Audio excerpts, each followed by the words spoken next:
Seja bem-vindo ao mundo de Wrath, onde lendas nascem no calor da batalha e a magia permeia cada sombra e raio de luz.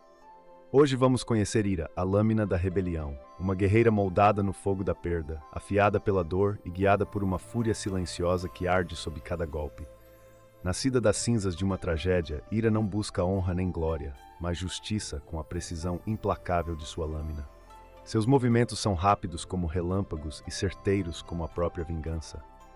Nos becos escondidos e entre os ventos cortantes de Mistéria, ela é sombra e aço, determinação pura encarnada. Ira é o eco de uma promessa não esquecida, a promessa de que as trevas serão enfrentadas e que nenhum inimigo escapará da fúria que a conduz. Ira nasceu no idílico Vale das Flores, a filha mais nova do líder do clã Ikaru.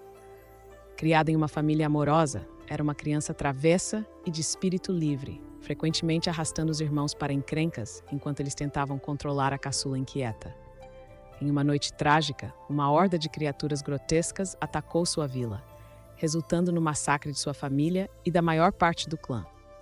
Consumida pelo desejo de vingança, Ira fundou os Rebeldes da Névoa Rubra, um grupo de vigilantes formado por sobreviventes e simpatizantes de toda a Mistéria. A criança brincalhona deu lugar a uma guerreira endurecida e implacável, leal apenas aos seus companheiros rebeldes e determinada a buscar justiça a qualquer custo. A lâmina do outono. Ira cresceu envolta pela paz e serenidade da Vila Ikaru. Era uma criança inteligente, de espírito livre, sempre metida em alguma travessura.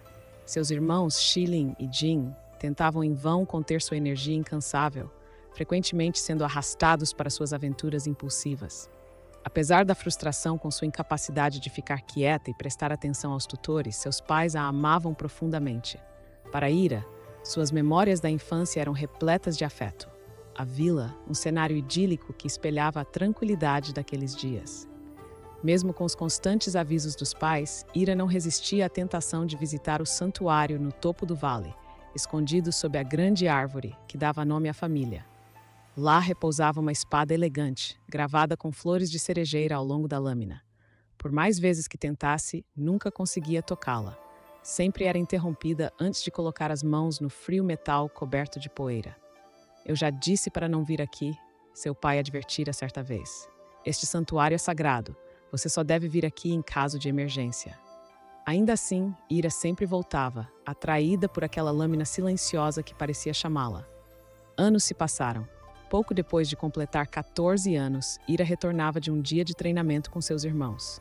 Apesar dos exercícios entediantes, ela se divertira com os duelos e a chance de sair do vale. Mas ao voltarem à vila, perceberam de imediato que algo terrível havia acontecido. Formas negras e retorcidas invadiam o vale.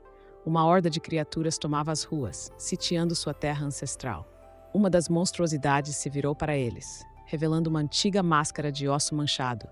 Seu corpo amorfo, coberto por uma membrana translúcida, deixava entrever músculos e ossos em constante mutação.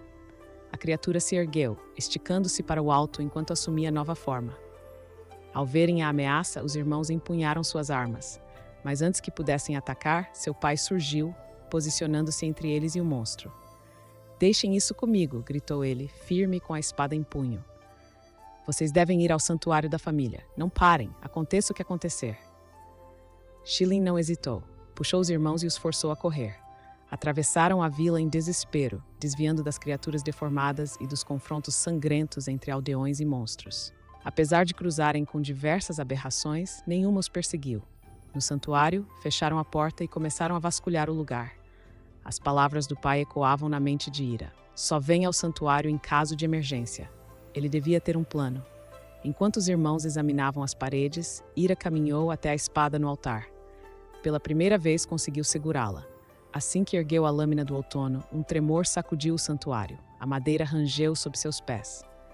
Lentamente, a parede dos fundos se moveu, revelando uma passagem secreta escavada na montanha. Mas antes que pudessem avançar, o santuário tremeu novamente.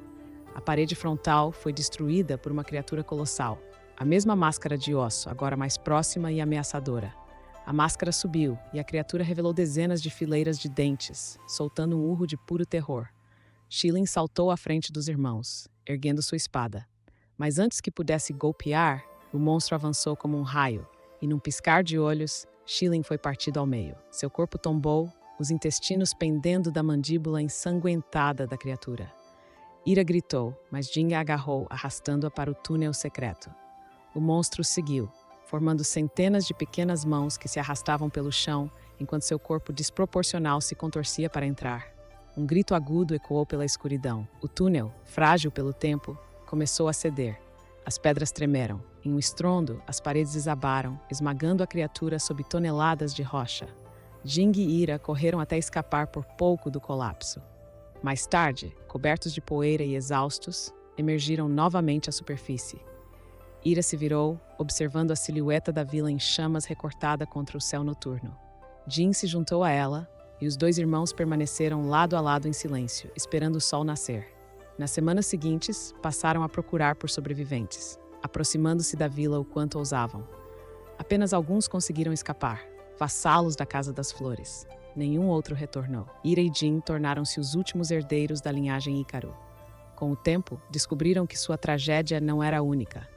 Encontraram outros sobreviventes com ferimentos semelhantes, vindos de vilas atacadas por horrores idênticos. Relatos surgiram de toda a Mistéria, descrevendo uma noite de terror, a Noite da Maré Sombria. Criaturas surgidas das profundezas, destruindo tudo em seu caminho. 8 casas foram exterminadas em uma única noite. Não apenas as pessoas, mas vilas inteiras, registros, histórias, como se tivessem sido apagadas da existência. Com quase 40 sobreviventes sob sua liderança, Ira e Jin buscaram um novo lar, mantendo-se unidos pela dor compartilhada. Mas isso não bastava para Ira. Movida por suas lembranças da Maré Sombria, ela seguiu um caminho de vingança. Reuniu os sobreviventes e fundou os rebeldes da Névoa Rubra. Viajando por Mistéria, buscavam respostas sobre aquela noite maldita. Ira empunhava a lâmina do outono em honra ao seu clã. E Jin só podia assistir, impotente, enquanto a essência sombria da espada lentamente transformava sua pele e envenenava suas veias. Até que uma manhã, Ira acordou e encontrou um bilhete preso à sua esteira. Jin havia desaparecido, sem explicações, sem despedidas, apenas uma mensagem curta. Querida irmã, nos últimos 7 anos, observei você crescer, fundar os rebeldes da Névoa Rubra e buscar a verdade por trás da destruição de nosso lar. Sei que os acontecimentos daquele dia sombrio ainda pesam sobre você, e sei que você acredita que encontrar os responsáveis ajudará a seguir em frente. No entanto, essa busca por justiça mudou, Ira. Transformou-se em um desejo sombrio de vingança, e temo que já não reste nada da irmã com quem cresci. Como os últimos de nossa família, é nosso dever retornar ao vale e reconstruir a vila, ajudar nosso clã a seguir adiante. Ainda assim, você continua ignorando suas responsabilidades, escolhendo se afastar cada vez mais de nossa casa em busca de retribuição. Não posso mais assistir você desonrar nossa família. Parti em busca de uma maneira de restaurar o nome de nossa família e reconstruir a Casa das Flores. Só posso esperar que um dia você finalmente recupere o juízo e se junte a mim lá, Jin. Amassando o bilhete com firmeza, Ira o deixou cair, esmagando o papel sob o salto como se quisesse silenciar suas palavras. Um chamado breve a fez sair da tenda, onde um mensageiro a aguardava. Enquanto seu irmão se perdia em busca de um outro caminho, ela seguiria adiante, determinada a encontrar a verdade e fazer justiça ao seu clã, custe o que custar. Para conter a escuridão. Ira se agachou na entrada das cavernas de Cromo, sentindo o ar fresco contra o rosto e o calor do deserto às suas costas. Ao seu lado, Shiro passou as ordens silenciosamente pela linha de ninjas. Embora estivessem longe de casa, seus leais Névoa Rubra nunca reclamavam. Tinham perseguido, incansáveis, as criaturas da Noite da Maré Sombria. O lar, para todos eles, era apenas uma lembrança distante, enevoada pelo passar dos anos. À frente, os rastros que vinham seguindo desapareciam na escuridão da caverna, engolidos pela boca rochosa que se abria diante deles. Ira sabia que sua presa estava encurralada, mas também que os túneis apertados tornariam inútil a vantagem de seus números. Entrou primeiro, como de costume, com os membros da Névoa Rubra seguindo em silêncio, sombras fundidas à sua própria. Seus passos se arrastavam por pedras lisas, desgastadas por séculos de enchentes. As paredes da caverna, com suas curvas orgânicas, lembravam costelas se erguendo de uma espinha, e o céu acima parecia ter sido devorado por uma criatura invisível. Era uma paisagem viva e surreal, como tantas encontradas no leste selvagem de Volcor.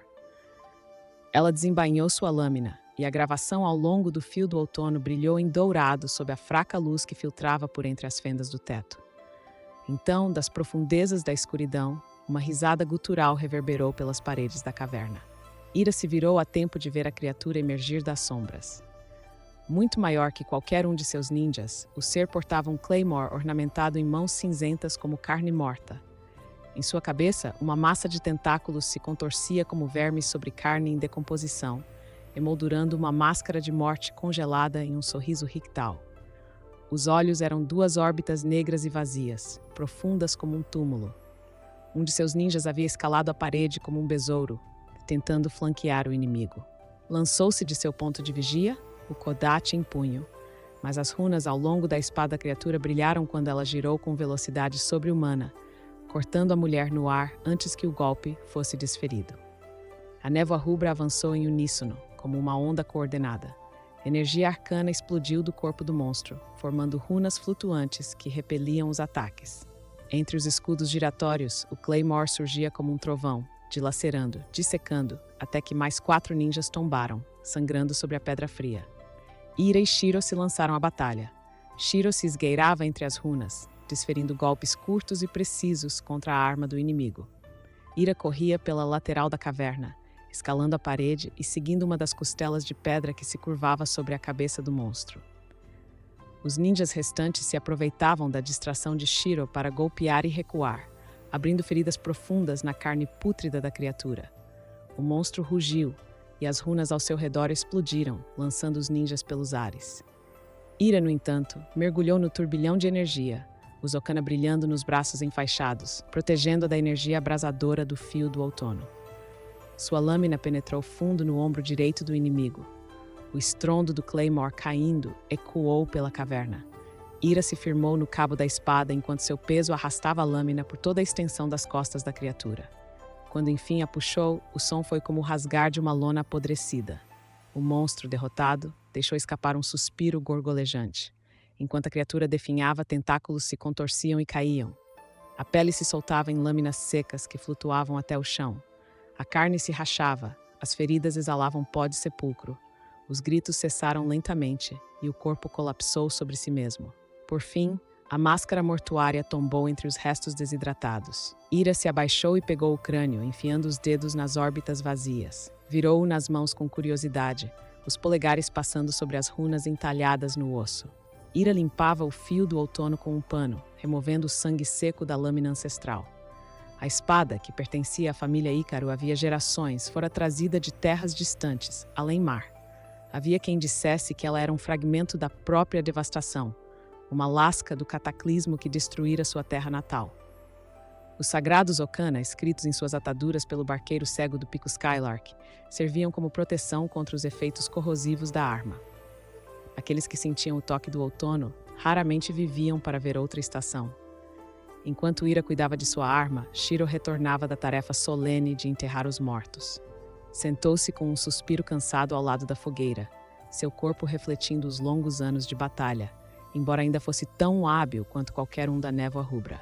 Experiente, ele logo percebeu o peso nos ombros de Ira, um fardo que ia além da batalha recém-encerrada. A lembrança da noite da maré sombria ainda a assombrava, mas algo novo havia despertado. Desde o início da caçada àquela criatura, sonhos começaram a persegui-la. Sempre o mesmo cenário, cada vez mais vívido à medida que se aproximavam do confronto. Nas visões noturnas, o vilarejo estava em chamas. Gritos ecoavam por todos os lados, enquanto criaturas disformes caçavam nas sombras, massacrando todos que encontravam. Ira se via ali ao lado de Jin, ambos adultos, mas tão impotentes quanto quando eram crianças. Shilin, seu outro irmão, estava ausente no sonho, talvez já estivesse morto. A cena era sempre a mesma: destruição, impotência, horror. Ela se lembrava de Jin com clareza, apesar dos anos. Tinha visto o irmão apenas uma vez desde então, com o rosto parcialmente oculto pela máscara das escamas de Aoi. Mas os olhos, os mesmos olhos do pai, eram inconfundíveis. Pensar nele ainda causava repulsa. A traição dele deixara marcas profundas. O significado dos sonhos era claro para Ira, embora o ocultasse de Shiro. O chamado era inegável. A Casa das Flores a convocava, e não cessaria até que ela a atendesse. Era o lugar onde a espada fora guardada, o lugar onde Shilin havia morrido, o santuário que ela abandonara. Silenciosa, Ira se levantou, recolhendo a espada e a mochila com o crânio rúnico. Sabia que Shiro tentaria acompanhar ou convocar a névoa rubra para segui-la. Por isso decidiu partir sozinha. A jornada que se aproximava era sua. Seu lar, sua família, seus demônios. E ela os enfrentaria sozinha. Antes do amanhecer, Ira partiu furtivamente do acampamento, montando seu longma para a árdua jornada de Volcora Mistéria. Seu peito se encheu de emoção ao avistar ao longe o sol rompendo a névoa, revelando vilarejos e picos montanhosos ocultos entre as brumas. Ela estava quase em casa. Cordas cruzavam montanhas e vales, ligando a região e seu povo, inclusive as vilas escondidas. Embora pudesse seguir um caminho mais curto até a Casa das Flores pelas trilhas e cordas, sentia que precisava seguir o rastro daquela maré negra que varreu Mistéria anos atrás. O longma desacelerou ao subir rumo ao topo das montanhas e à própria Mistéria, ainda estranho ao clima frio. Os locais observavam com curiosidade a mulher montada naquela enorme e incomum besta. Passaram por vilarejos, fazendas e plantações de arroz, lugares que haviam sido poupados da violência daquela noite terrível. Logo alcançaram o mesmo caminho percorrido pelos monstros. Restos de casas destruídas, casas de chá e santuários quase engolidos pelo matagal denso e entrelaçado. O tempo e a natureza tentando apagar esses vestígios da terra e da memória de seu povo. Animais fugiam assustados à aproximação, a única vida que restava nas antigas comunidades outrora vibrantes. Não fora apenas a casa de sua família destruída naquela noite. Seu nome também fora apagado. O respeito cultivado por gerações, varrido em poucas horas, junto com quase todos que precisavam de sua proteção. Finalmente, Ira e seu longma alcançaram os arredores da propriedade Ikaru, enquanto o sol já baixava no horizonte. Ela acariciou o pelo grosso e escuro do longma no focinho, sentindo a respiração quente da besta exalando nuvens de fumaça. Prendeu-o a uma árvore com uma longa corda para que pudesse pastar enquanto estivesse ausente. Pegou sua mochila de sela, conferiu se o crânio estava seguro dentro dela e o pendurou no ombro. De um ponto elevado, Ira observou a clareira que antes fora a praça central da propriedade. Estranhamente vazia em contraste com os vilarejos tomados pelo mato pelos quais passara. Por um instante, voltou a ser criança, parada naquele mesmo lugar, vendo monstros destruírem tudo que conhecera. À direita, a entrada do túnel que ela e Jin usaram para escapar dos monstros que mataram sua família estava desabada. A criatura sem forma que assassinou Shilin, enterrada sob toneladas de pedra. O medo a dominou ao lembrar do corpo despedaçado de Shilin, das mãos da criatura tentando agarrá-la, do túnel desmoronando enquanto ela e Jin fugiam. Pousou a mão no punho do fio do outono, buscando consolo na arma da família. O medo ainda presente, porém amenizado. Ela não era mais uma criança. Enfrentaria tudo o que encontrasse ali. Ira baixou a mochila, de onde emanava um brilho púrpura. Abriu-a e retirou o crânio, cujas runas gravadas brilhavam intensamente com energia sombria. O crânio parecia zombar dela, como se sempre tivesse planejado aquilo. Prendeu o crânio ao cinto, passando a corda por uma órbita ocular e saindo pela outra, e avançou mais fundo na propriedade da família, enquanto o sol desaparecia no horizonte e a escuridão se instaurava. O ar estava imóvel, um silêncio pesado sufocava a noite. Se algo ainda vivia naquele lugar, permanecia em silêncio, enquanto Ira caminhava cuidadosamente pelos terrenos, aproximando-se das ruínas carbonizadas da casa principal. Ela estava adormecida, as vigas expostas ao céu, como naquela noite, anos atrás, quando ela voltara para enterrar seus mortos. Subiu os degraus quebrados até a porta aberta, com a mão firme no cabo da espada, cruzando o limiar enquanto o crânio iluminava seu caminho. A casa onde crescera parecia sombria naquela luz infernal, uma familiaridade corrompida.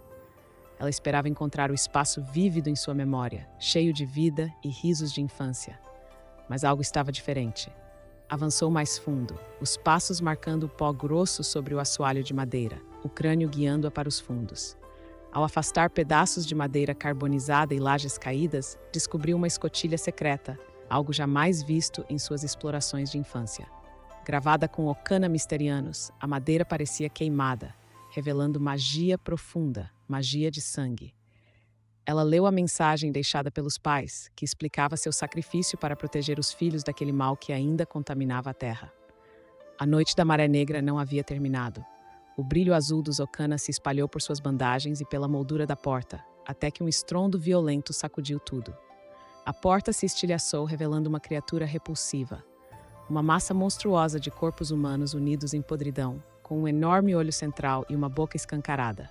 Uma fera marionete. Ira só havia lido sobre aquelas abominações. A besta avançou, estendendo membros grotescos enquanto Ira esquivava e cortava seus braços irregulares, que murchavam e caíam no chão, substituídos por novos. Nada poderia impedir sua lâmina de perfurar o olho da criatura.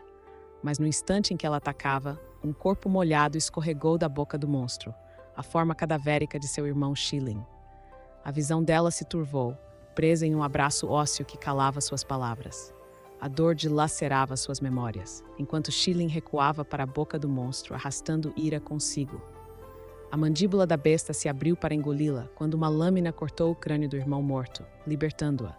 Jin, o outro irmão, saltou das vigas em ruínas, empunhando adagas, e ao lado dela, lutou contra a marionete. A besta vomitou várias outras efígies, rostos conhecidos de servos e tutores mortos no massacre. Juntos, lutaram ferozmente, mas estavam cercados e cansados. Então, suas armas foram abaixadas quando os pais surgiram das sombras, trazendo verdades amargas sobre traições antigas e o sinal sombrio que Jin vestia.